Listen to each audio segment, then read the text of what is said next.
আজকে আমি আপনাদের দেখাবো ঔষধ অথবা মেডিসিনের আসল দাম কিভাবে জানবেন, কিভাবে দেখবেন।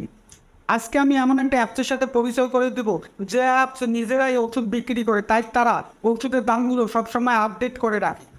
প্যাকেটের গায়ে যে ওষুধের দাম লেখা থাকবে তার চেয়ে কম দামে কিনতে পারবেন। বা আপনাকে ছোট একটা অ্যাপস দরকার হবে, তার জন্য আপনি প্লে স্টোরে যাবেন আর এই অ্যাপসটাকে ডাউনলোড করে নেবেন। আমার ডাউনলোড করে আছে, আমি আপনাদের ওপেন করে দেখাচ্ছি। আপনি যে ওষুধের দাম জানতে চান সেই ওষুধের নামটা এখানে লিখবেন। আমি সার্চ বারে লিখে দিলাম অ্যাঞ্জিলক 50। এই যে দেখতে পাচ্ছেন ওষুধের নামটা কিন্তু চলে এসেছে। এই ওষুধের নামের উপর ট্যাপ করবেন। এই যে এখানে নিচে দেখতে পাচ্ছেন দোকানদাররা কিন্তু 100 টাকা দাম রাখে। আপনার অরিজিনাল দাম হলো 90 টাকা। যদি আপনি দামাদামি করেন বা দোকানদারের সাথে কথা বলেন যে কত পার্সেন্ট কমিশন দেবেন, সেক্ষেত্রে আপনি 90 টাকায়ও কিনতে পারবেন। এখন আমি আপনাদের অন্য একটা ওষুধের নাম লিখে দেখাচ্ছি, তার জন্য একটু ব্যাগে যাই। আবারও আপনাকে এখানে ওষুধের নামটা লিখতে হবে। এখন আমি আপনাদের ইনসুলিনের দাম দেখাবো, তার জন্য এখানে ইনসুলিনের নামটা লিখতে হবে।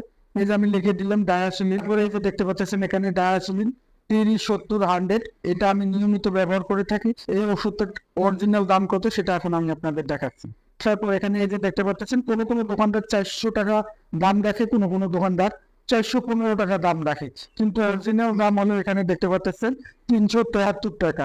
আপনি দামাদামি করলে বা ভালো কমিশন পেলে 373 টাকায় কিনতে পারবেন।